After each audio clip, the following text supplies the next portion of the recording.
ಪ್ರಿಯ ವೀಕ್ಷಕರೇ, ನಿಮಗೆಲ್ಲರಿಗೂ ಆತ್ಮೀಯ ಸ್ವಾಗತ. ಕೆಲವು ಜನರು ಟೆಲಿವಿಷನ್ ನೋಡುವುದಕ್ಕಾಗಿ ಕೋಣೆಯ ಕಿಟಕಿ ಬಾಗಿಲುಗಳನ್ನು ಮುಚ್ಚುವರು ಅಥವಾ ದೀಪಗಳನ್ನು ಆರಿಸುವರು. ಕತ್ತಲು ಕವಿದ ಕೋಣೆಯಲ್ಲಿ ಟೆಲಿವಿಷನ್ನಲ್ಲಿ ಮೂಡುವ ಚಿತ್ರ ಸ್ಪಷ್ಟವಾಗಿ ಕಾಣುತ್ತದೆ ಎಂಬುದು ಅವರ ಭಾವನೆ. ಆದರೆ ಇದು ನಿಜವಲ್ಲ. ಬೆಳ್ಳನೆಯ ಬೆಳಕಿನಲ್ಲಿ ನಮ್ಮ ಕಣ್ಣುಗಳು ಅತ್ಯುತ್ತಮವಾಗಿ ಕೆಲಸ ಮಾಡುತ್ತವೆ. ಈ ಬೆಳಕಿನಲ್ಲಿ ನಮ್ಮ ಕಣ್ಣುಗಳಿಗೆ ಚಿತ್ರದ ವಿವರಗಳು ಹೆಚ್ಚು ಸ್ಫುಟವಾಗಿ ಕಂಡುಬರುತ್ತವೆ. ಆದ್ದರಿಂದ ಟಿವಿಯನ್ನು ದೀಪದ ಹಿನ್ನೆಲೆಯಲ್ಲಿ ನೋಡುವುದು ಒಳ್ಳೆಯದು ಮತ್ತು ಅಗತ್ಯವೂ ಹೌದು.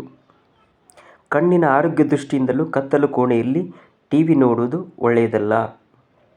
ಇದರಿಂದ 2 ಹಾನಿಕಾರಕ ಪರಿಣಾಮಗಳುಂಟಾಗ್ತವೆ. ಟಿವಿಯಿಂದ ಬರುವ ತೀವ್ರ ಬೆಳಕು ಕಣ್ಣಿಗೆ ಬಡಿಯುತ್ತದೆ. ಇದು ಅಹಿತಕರ ಮಾತ್ರವಲ್ಲ, ಬೆಳಕು ಕಣ್ಣಿನೊಳಗೆ ಪ್ರತಿಫಲವಾಗಿ ಅದರಿಂದ ನೇತ್ರಪಟಲಕ್ಕೆ ಹಾನಿ ಉಂಟಾಗಬಹುದು.